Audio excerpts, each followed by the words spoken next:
మన ప్రభుత్వం రాగానే మనకి ఇదివరకులాగా మనకి రుయా హాస్పిటల్ స్విమ్స్లో కానీ 11 మంది చనిపోయారు. మనకి ఆక్సిజన్ లేకుండా కోవిడ్ సమయంలో అలాంటి దుర్భరమైన పరిస్థితులు రాకుండా 7 కొండల టీటీడీ నిధులన్నీ సంపూర్ణంగా మన ప్రజలకి, ప్రజాక్షేమానికి, వైద్యానికి, అలాగే ఎస్వి యూనివర్సిటీకి నిధులు కొరత లేకుండా చేస్తాం. అలాగే మనకి 40కి పైగా స్లమ్స్ ఉన్నాయి, 40కి పైగా వాడలు ఉన్నాయి. ఆ వాడల్లో ఏ మాత్రం అభివృద్ధికి నోచుకోలేదు.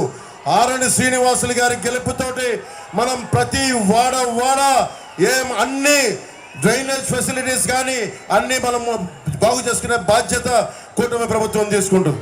అన్ని పరిశ్రమలు పారిపోయినాయి. రేణిగుంట ఎలక్ట్రానిక్ మ్యానుఫ్యాక్చరింగ్ క్లస్టర్లో రిలయన్స్ ఇండస్ట్రీస్ పారిపోయింది. మనకి టాటా గ్రూప్ చెందిన వోల్టాస్ కంపెనీ పారిపోయింది.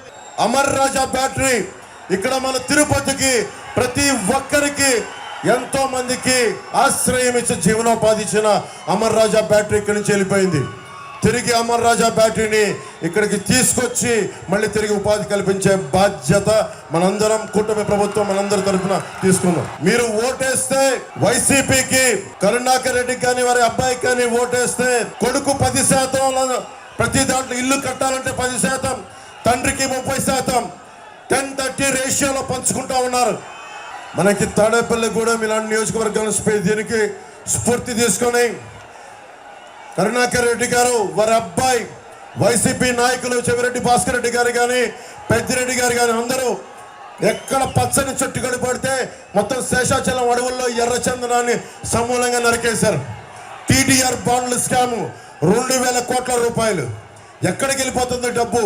ఉపాధి అవకాశాలు రావు, విద్యా అవకాశాలు సరిగ్గా ఉండవు, ఫీజు రీఎంబర్స్మెంట్ ఉండదు. ఇది మార్చుకునే బాధ్యత రావాలి అంటే కూటమి ప్రభుత్వం రావాలి. మేమందరం అండగా నిలబడాలి. ధర్మందే విజయం, పొత్తుదే గెలుపు, కూటమిదే పీఠం. జై హింద్.